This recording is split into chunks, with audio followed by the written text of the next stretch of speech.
the FLSA, and what you need to know. This presentation is being provided to inform you, our managers, about the law concerning FLSA, also known as the Fair Labor Standards Act. It is your duty to know these issues in order to protect the company. What is the FLSA? The FLSA is a federal law that was enacted in 1938. The FLSA establishes standards for minimum wages, overtime pay, record keeping, and child labor. More than 135 million workers are affected by these standards.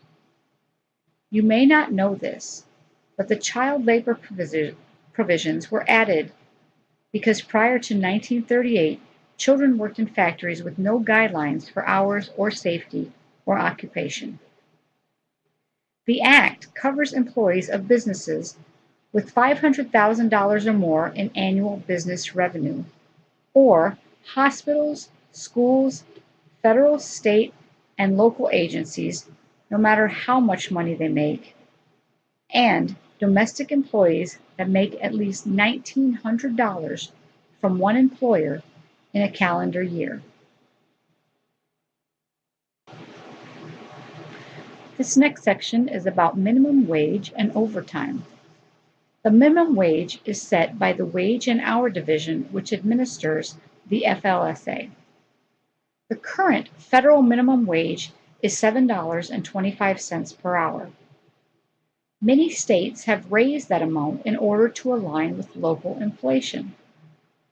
There are positions that are exempt from the minimum wage and overtime pay, and there are positions that are exempt from overtime pay only. The Act does require time and a half pay for any hours worked over 40 in a single week, with the exception of the exempt positions. The Act requires employers to keep employee records for 3 years. Records include hours worked, wages earned, and basic payroll records, such as the employee's name, address, birth date, among other things.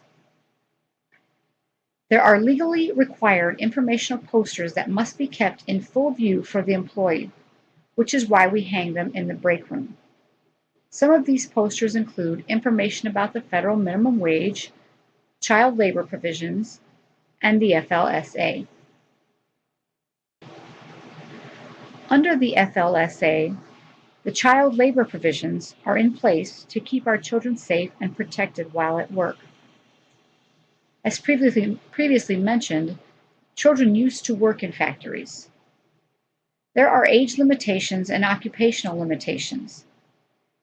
Those do not apply to our company, as we do not have positions for minors. Now I'll have a moment and take your questions.